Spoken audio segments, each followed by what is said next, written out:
हम लोग जो है अभी दो फॉर्मूला डेराइव किए हैं। Delta G naught equal to minus R T L N K, एक ही किए थे ना, और दूसरा था delta G naught equal to minus 2.303 R T log K. ये दो डिटरमाइन किए, ठीक है। इसके बाद हम लोगों को इसमें थोड़ा सा सब्स्टिट्यूट करेंगे। Delta G naught equal to delta H naught, ठीक है, minus T delta S naught. ये होगा ना फॉर्मूला। हाँ, delta H equal to delta H minus T delta S होता है। स्टैंडर्ड कंडीशन लेंगे तो सब स्टैंडर्ड में आ जाएगा, और टेम्परेचर तो कांस्टेंट रहता है, इसलिए उसका कुछ चेंज नहीं होगा, ठीक है ना। टेम्परेचर तो स्टैंडर्ड स्टेट में रहेगा, लेकिन उसमें कोई चेंज नहीं हो रहा है, उसका नॉट नहीं लगेगा। इस वैल्यू को आप यहाँ पर सब्स्टिट्यूट कर सकते हैं ना, तो फिर एक नया रिलेशनशिप आपको मिल जाएगा, ठीक है। डेल्टा जी नॉट को सब्स्टिट्यूट कर देंगे तो delta H naught minus T delta S naught equal to minus R T L N K. तो इस मेथड से भी हम के का वैल्यू निकाल लेंगे, अगर हमको ये दोनों दिया हुआ रहेगा तो, है ना।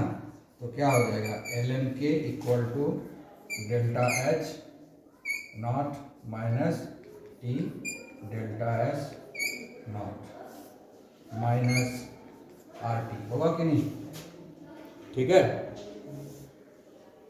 तो फिर के का वैल्यू अगर निकालना होगा तो हम लोग क्या लिखेंगे, के इक्वल टू एक्सपोनेंशियल, और इसके ऊपर इतना बड़ा पावर दे देंगे हम लोग, delta H naught minus T delta S not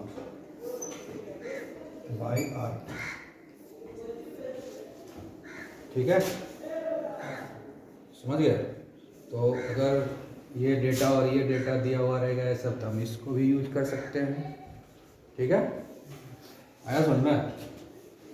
तो अलग अलग डेटा जब दिया रहेगा, फ्री एनर्जी दिया हुआ है तो डायरेक्ट हम इस दोनों को यूज कर लेंगे। और अगर हमको फ्री एनर्जी नहीं दिया, इंथैल्पी दिया है, ये दिया है, तो हम डायरेक्टली इसको यूज भी कर सकते हैं, या पहले स्टैंडर्ड फ्री एनर्जी हम डिटरमाइन कर लेंगे और उसके बाद उसी में वैल्यू पुट कर देंगे, ठीक है। उसके बाद इसको हम लोग इसमें भी सब्स्टिट्यूट कर सकते हैं, सेकंड वाले में।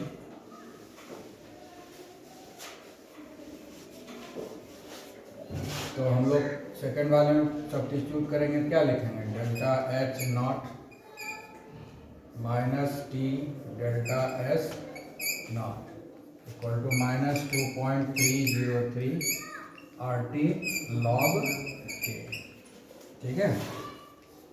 तो log K equal to delta H naught minus T delta S naught minus 2.303 R T, यही ना होगा। तो फाइनली अगर हमको के का वैल्यू निकालना है तो क्या हो जाएगा, 10 टू दी पावर ये हो जाएगा, है ना। तो नीचे लिखा जाएगा 2.303 आर टी,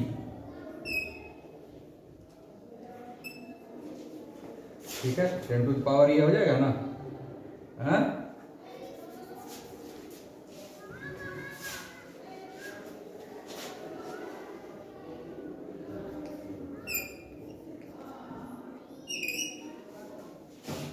ठीक है। तो इस तरीके से हम लोग के का वैल्यू जो है इवेल्युएट कर सकते हैं, जब हमको इंथैल्पी और इंट्रॉपी दोनों दिया हुआ रहेगा, ठीक है। तो ये हो गया हमारा गिब्स एनर्जी चेंज का डिफरेंट जो रिलेशनशिप है उसको डिस्प्ले कर दिए हैं, और जिस न्यूमेरिकल में जिसका यूज़ करना होगा यूज़ कर सकते हैं, ठीक है। ठीक है, तो हम लोग पढ़ रहे हैं absolute entropy and third law of thermodynamics, ठीक है। तो एब्सोल्यूट इंट्रॉपी मतलब क्या, एब्सोल्यूट इंट्रॉपी जानने के लिए स्टैंडर्ड कंडीशन में जाना पड़ेगा, तभी एब्सोल्यूट इंट्रॉपी मिलेगा, ठीक है। तो एक्चुअली एब्सोल्यूट इंट्रॉपी पढ़ने से पहले जो है जानना है कि इंट्रॉपी है क्या चीज़, बता चुके हैं, फिर भी शॉर्ट में हम रिविजन दे रहे हैं। ठीक है। तो इंट्रॉपी क्या है? It is a measurement of the disorder और randomness in any system. Disorder का मतलब क्या हुआ? Indiscipline behaviour. ऑर्डर बिहेवियर मतलब डिसिप्लिन बिहेवियर। जैसे हम बच्चे को लाइन में खड़ा कर देते हैं तो वो ऑर्डर्ड बिहेवियर हुआ। अब वो बच्चे को हम खड़ा कर रहे हैं, वो खड़ा हो ही नहीं रहा, इधर उधर जहाँ तहाँ हो रहा है, तो क्या हो गया? इनडिसिप्लिन बिहेवियर, जिसको हम लोग बोलते हैं डिसऑर्डर हो गया, है ना। तो इंट्रॉपी क्या होता है? डिसऑर्डर बताता है, कितना ज़्यादा डिसऑर्डर है। आए बात समझ में? इंट्रॉपी ऑर्डर का नहीं बता रहा है, डिसऑर्डर बता रहा है, कितना ज़्यादा इनडिसिप्लिन है वो बता रहा है। समझ गया ना? हाँ। और ये जो इंट्रॉपी है, यानी ये जो डिसऑर्डरनेस है, जो रैंडमनेस है, रैंडमनेस का मतलब है कि कितना ज़्यादा वो इधर उधर भाग रहा है, बिखरा हुआ है, कितना डिस्टेंस हो गया, है ना। तो वो बता रहा है इंट्रॉपी। और ये जो डिसऑर्डर और रैंडमनेस जो डिपेंड करता है किस किस चीज़ पर डिपेंड करता है? मास के ऊपर। किसी भी मॉलिक्यूल का मास कितना है, उस मॉलिक्यूल का मॉलिक्यूलर स्ट्रक्चर कैसा है ना। मास है, अगर ज़्यादा भारी होगा तो उसमें वाइब्रेशन कम होगा, मूवमेंट कम होगा। मास कम है तो उसमें ज़्यादा रैंडमनेस आ सकता है। समझ गए कि नहीं? डिसऑर्डर ज़्यादा आ सकता है क्योंकि हल्का मॉलिक्यूल है ना, तो मूवमेंट ज़्यादा होगा, तो इसलिए उसका डिसऑर्डर ज़्यादा होगा। ठीक है। और मास ज़्यादा है, उसको अगर हम काइनेटिक एनर्जी काफ़ी ज़्यादा दिए तो मोमेंटम काफ़ी ज़्यादा हो जाएगा, तो उस केस में भी डिसऑर्डरनेस बढ़ जाएगा। ठीक है। दूसरा हो गया कि मॉलिक्यूलर स्ट्रक्चर सारे मॉलिक्यूल का डिफरेंट डिफरेंट होता है। किसी पर्टिकुलर मॉलिक्यूल का मॉलिक्यूलर शेप ऐसा होता है कि उसको हम डिसऑर्डर नहीं कर सकते हैं, किसी का मॉलिक्यूलर शेप ऐसा होता है कि उसका डिसऑर्डर ज़्यादा होगा। अब जैसे एकदम स्फेरिकल मॉलिक्यूल रहेगा तो उसको हम डिस्टर्ब आराम से कर सकते हैं, लेकिन अगर उसका रेक्टेंगुलर शेप हो जाए, क्यूबिकल शेप हो जाए, है ना, तो उस केस में क्या होता है? उसमें डिसऑर्डर कम आता है। तो शेप के ऊपर भी डिपेंड करता है कि उसमें डिसऑर्डर कितना होगा। उसके बाद कहता है कि टेम्परेचर कितना है, प्रेशर कितना है। टेम्परेचर लो है तो डिसऑर्डरनेस कम होता है, टेम्परेचर हाई होता है तो डिसऑर्डरनेस ज़्यादा। जैसे गैस का ही ले लो, लो टेम्परेचर रहेगा तो गैसियस मॉलिक्यूल थोड़ा अस्थिर रहेगा, जैसे जैसे टेम्परेचर बढ़ता जाएगा गैसेस जो है, गैस का जो है रैंडमनेस बढ़ जाता है। इसलिए देखते हो गर्मी के दिन में हवा ज़्यादा चलती है, गर्मी के दिन में हवा ज़्यादा चलती है, गर्मी खास करके दोपहर में जिसमें टेम्परेचर हाई होता है उसमें हवा ज़्यादा चलती है। क्यों? टेम्परेचर बढ़ने से उसका रैंडमनेस बढ़ गया। समझ गए ना? इंट्रॉपी बढ़ गया। आया बात समझ में? क्लियर हो गया? तो ये सब फैक्टर है जो रैंडमनेस को डिपेंड करता है, तो इससे इंट्रॉपी को अफेक्ट करेगा। ठीक है। अब उसके बाद है कि अब हम मॉलिक्यूलर लेवल पे जाए। ये तो हुआ कि हम लोग बाहर से देख लिए, ठीक है ना, ये तो मॉलिक्यूल को बाहर से देख लिए। अब मॉलिक्यूल लेवल पर अगर आप स्टडी करें तो वो भी अफेक्ट करता है उसके इंट्रॉपी को। ये तो हुआ कि इन बल्क हम लोग देख रहे हैं, मॉलिक्यूल जमा है, सबको देख रहे हैं, सारे मॉलिक्यूल को एक साथ देख रहे हैं। इंडिविजुअल मॉलिक्यूल को भी हम स्टडी कर सकते हैं ना, हाँ। तो इंडिविजुअल मॉलिक्यूल में क्या क्या हो सकता है? इंडिविजुअल मॉलिक्यूल जो है स्ट्रेट लाइन मूवमेंट कर सकता है। ट्रांसलेशनल चल रहे हैं हम लोग, घर से आए तुम यहाँ, तुम किस मूवमेंट के चलते हैं? ट्रांसलेशनल मूवमेंट के चलते। फिर यहाँ से घर जाओगे, किस मूवमेंट के चलते घर पहुँचोगे? ट्रांसलेशनल मूवमेंट के चलते। तो ये मूवमेंट मॉलिक्यूल भी कर सकता है ना, एक जगह से दूसरे जगह जा सकता है। ठीक है। तो ट्रांसलेशनल मोशन है इसके पास, मॉलिक्यूल्स के पास। उसके बाद स्पिन मूवमेंट है ना, अपने रोटेट कर सकता है अपने आप को, है ना, खड़े खड़े डांस कर सकते हो ना, हाँ, तो रोटेशनल होता है ना, हाँ, तो रोटेशनल मूवमेंट भी होगा इसके पास, स्पिन करेगा अपने एक्सिस पर, घूमेगा, है ना, तो वो भी एक मोशन है। और तीसरा है जितना भी मॉलिक्यूल बना है तो उसमें बॉन्ड है, जितना भी मॉलिक्यूल बना है उसमें बॉन्ड है ना, ठीक है। तो बॉन्ड को हम खींच करके स्ट्रेच कर सकते हैं, बॉन्ड को खींच करके जब हीट एनर्जी बढ़ाएंगे तो उसका बॉन्ड थोड़ा सॉफ्ट हो जाएगा, तो उसका जो एटम्स है दूर दूर चला जाएगा। उसी को जब हम ठंडा करेंगे तो बॉन्ड क्या हो जाएगा? कॉम्प्रेस हो जाएगा, छोटा हो जाएगा, सिकुड़ जाएगा, तो बॉन्ड जो है स्ट्रेच भी हो सकता है, कॉम्प्रेस भी हो सकता है। स्ट्रेचिंग कॉम्प्रेसिंग, स्ट्रेचिंग कॉम्प्रेसिंग, इसी को वाइब्रेशन बोलते हैं, है ना। स्ट्रेच हुआ, कॉम्प्रेस हुआ, स्ट्रेच हुआ, कॉम्प्रेस हुआ, नज़दीक आया, दूर गया, नज़दीक आया, दूर गया, ये क्या हुआ, वाइब्रेशनल। तो ये 3 तरह का मोशन जो है इंडिविजुअल मॉलिक्यूल पर होता है। जब इन बल्क हम देखते हैं तो ये सब बताता है कि उसका इंट्रॉपी क्या होगा। अब इंडिविजुअल मॉलिक्यूल को देखते हैं तो ये तीनों मोशन बताता है कि उसका इंट्रॉपी क्या होगा। तो ये सारे फैक्टर को सबको हम लोग जब कंसीडर करेंगे तब ओवरऑल इंट्रॉपी के बारे में हमको आइडिया आ सकता है। समझ गए? आई बात समझ में? अब होता क्या है, अगर हम टेम्परेचर को बढ़ाएंगे, अगर हम मान लो कि कांस्टेंट टेम्परेचर, कांस्टेंट प्रेशर कर लो, कांस्टेंट प्रेशर, जैसे हम अभी इस रूम में हैं तो यहाँ का प्रेशर कांस्टेंट है ना, ना बढ़ रहा है ना घट रहा है। कांस्टेंट प्रेशर है कि नहीं इस रूम का? पहले क्योंकि एटमॉस्फेरिक प्रेशर है। यहाँ कोई अभी हम प्रेशर मशीन लगाए नहीं है, इवैक्यूएटिंग पंप लगाए नहीं है जो प्रेशर में चेंज होगा, तो प्रेशर कांस्टेंट है। अभी यहाँ पर जो भी एक्सपेरिमेंट करेंगे तो प्रेशर कांस्टेंट रहेगा। किसी चीज़ को हीट करेंगे तो टेम्परेचर बढ़ेगा लेकिन प्रेशर तो चेंज नहीं होगा। तो मान लो कि हम प्रेशर बढ़ा दिए, एक्सपेरिमेंट कर रहे हैं, तो प्रेशर बढ़ाएंगे तो ये तीनों मोशन बढ़ जाएगा, बढ़ेगा कि नहीं? अगर ये तीनों मोशन बढ़ेगा कि नहीं? तो जब हम टेम्परेचर बढ़ाएंगे तो इस तीनों का कंट्रीब्यूशन बहुत ज़्यादा होगा। ये तो ओवरऑल कंट्रीब्यूशन है ही, लेकिन अगर हम टेम्परेचर इंक्रीज कराएंगे तो इस तीनों मोशन में बहुत चेंजेज आएगा। ट्रांसलेशनल मोशन, रोटेशनल मोशन और वाइब्रेशनल मोशन, ये तीनों मोशन जो है में बहुत ज़्यादा चेंजेज आएगा, फिनोमिनल चेंज आएगा। उसके एंट्रोपी में भी चेंज आएगा, एंट्रोपी भी इंक्रीज कर जाएगा, क्योंकि टेम्परेचर बढ़ाने से ये तीनों मोशन चेंज होगा। टेम्परेचर बढ़ाने से ये तीनों मोशन जो है इंक्रीज कर जाएगा। तो जब ये तीनों मोशन इंक्रीज करेगा तो एंट्रोपी भी इंक्रीज कर जाएगा। ठीक है? उसी तरह से अगर हम इसको ठंडा करते जाए, टेम्परेचर को डिक्रीज करेंगे, तो ये तीनों मोशन क्या होगा, डिक्रीज होगा। तो क्या होगा, जैसे गैस है, ठंडा करेंगे लिक्विड बनेगा, लिक्विड को और ठंडा करेंगे सॉलिड बनेगा। तो सबसे ज़्यादा एंट्रोपी किस में होगा, गैस में होगा। उसको ठंडा करके लिक्विड बनाएंगे, एंट्रोपी डिक्रीज हो जाएगा, क्योंकि ये तीनों मोशन डिक्रीज कर गए। और ठंडा करेंगे सॉलिड हो जाएगा, ठीक है ना।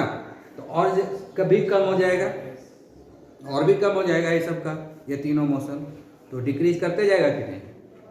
समझ गए? यानी सबसे कम एंट्रोपी किसका होगा, सॉलिड सब्सटेंस का होगा, यानी जो क्रिस्टल बनाएंगे उसका होगा। तो उसी पर जो है थर्ड लॉ आया है, टेम्परेचर डिक्रीज करते जाओ और एक ऐसा आएगा जहाँ पर एंट्रोपी जीरो हो जाना चाहिए, एंट्रोपी जीरो हो जाना चाहिए, उसी को हम लोग बोलते हैं। लेकिन वैसा परफेक्ट क्रिस्टल रहेगा तभी एंट्रोपी जीरो होगा, प्रैक्टिकली वैसा किसी का नहीं मिलता है। यही है थर्ड लॉ, समझ गए? क्लियर? ये हो गया हमारा थर्ड लॉ ऑफ थर्मोडायनेमिक्स। ये क्या कह रहा है, at absolute zero. Absolute zero किसको बोलते हैं? हाँ, एब्सोल्यूट जीरो किसको बोलते हैं? क्लास 9 में बताया, फिजिक्स में भी बताया गया होगा। एब्सोल्यूट जीरो किसको बोलते हैं? हाँ बोलो रे, अपने बोलते हैं, अपने सुनते हैं, बोलो।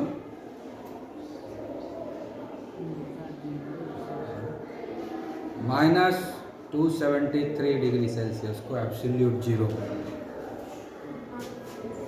-273 डिग्री सेल्सियस उसको हम लोग जीरो केल्विन बोलते हैं, ठीक है ना। इसलिए एब्सोल्यूट जीरो क्यों बोला जाता है? क्योंकि एक माना जाता है कि -273 डिग्री सेल्सियस पे दुनिया का हर चीज़ का वॉल्यूम जीरो हो जाएगा। समझ गए? और दूसरा चीज़ कहा जाता है कि उस टेम्परेचर पर कोई भी जो क्रिस्टलाइन सब्सटेंस है वो एकदम परफेक्ट ऑर्डर में होगा, जिस ऑर्डर में उसको होना चाहिए। लेकिन हम लोग तो रहते नहीं है उस टेम्परेचर पर। यहाँ पर जितना भी सब्सटेंस देख रहे हो, अगर क्रिस्टल सब है तो परफेक्ट क्रिस्टल नहीं है। तो ये सब हाइपोथेटिकल है, क्योंकि हम वहाँ तक आज तक पहुँचे नहीं, -273 डिग्री सेल्सियस तक हम लोग पहुँचे भी नहीं हैं। ठीक है ना।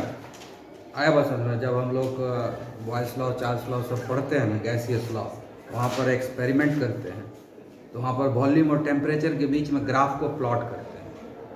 तो 3-4 वॉल्यूम 3-4 टेम्परेचर पर वो ग्राफ प्लॉट कर लिए, और ग्राफ प्लॉट करने के बाद उसको आगे भी बढ़ाते हैं, पीछे भी बढ़ाते हैं ना, एक्सट्रापोलेशन करते हैं ना। जब पीछे बढ़ाते हैं ना, तो वो जा करके पहुँच जाता है -273, वहाँ पर वॉल्यूम 0 होता है, यानी दुनिया का हर चीज़ खत्म हो जाएगा -273 डिग्री सेल्सियस।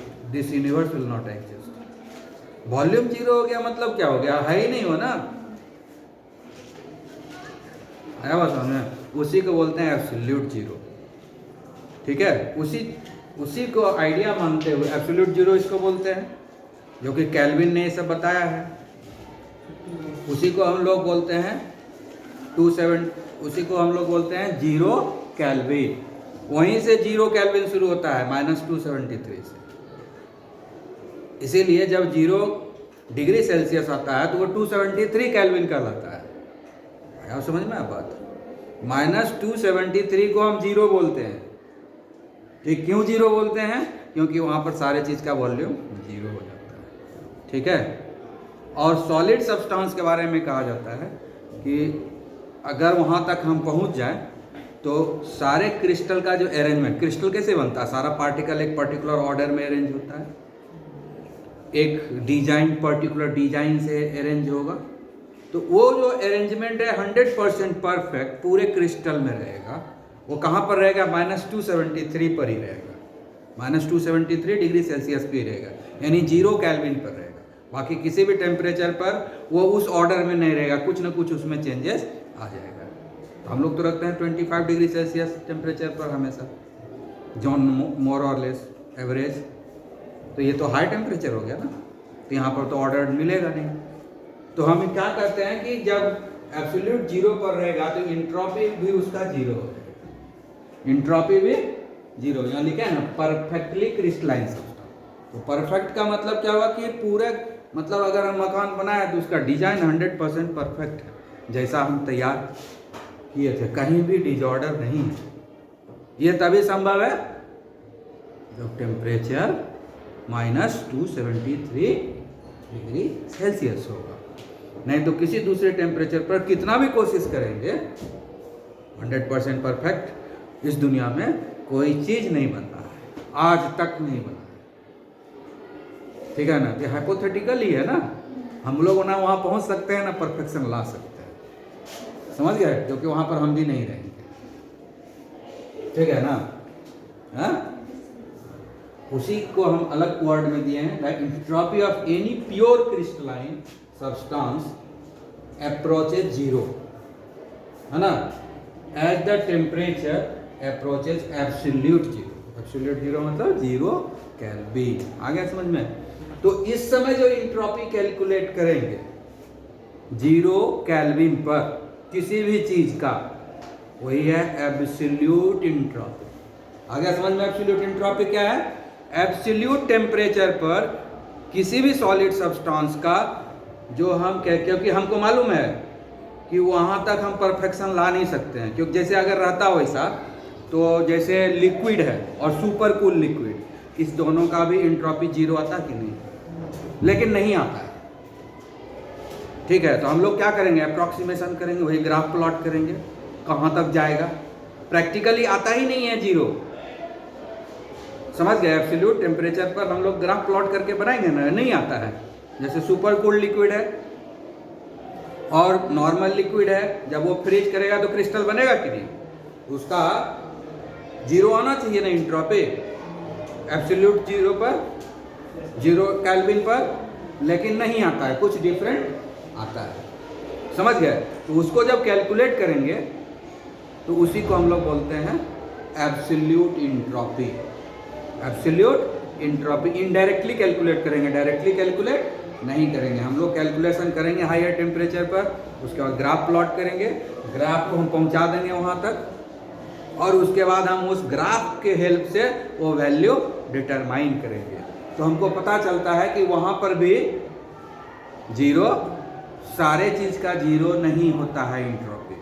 वॉल्यूम भले 0 दिख जाता है, लेकिन इंट्रॉपी किसी का वहाँ पर जीरो नहीं दिख पाता है, सारे चीज़ का, मैक्सिमम चीज़ का दिखता है लेकिन कुछ चीज़ों का नहीं दिखता है। तो इसीलिए एब्सोल्यूट जीरो पर जो इंट्रॉपी हम कैलकुलेट करेंगे उसको हम लोग बोलते हैं एब्सोल्यूट इंट्रॉपी। समझ में आ गया एब्सोल्यूट इंट्रॉपी? क्लियर? यहाँ पर भी इंट्रॉपी का फॉर्मूला वही होगा Q/T, जो पढ़ाए हैं पहले, जो पढ़ा है कि इंट्रॉपी का फॉर्मूला क्या होता है, Q/T, वही फॉर्मूला यहाँ भी लागू होगा। ठीक है, क्लियर हो गया? सो इन दिस वे अब finishing the chapter thermodynamics. Okay, tata, bye bye.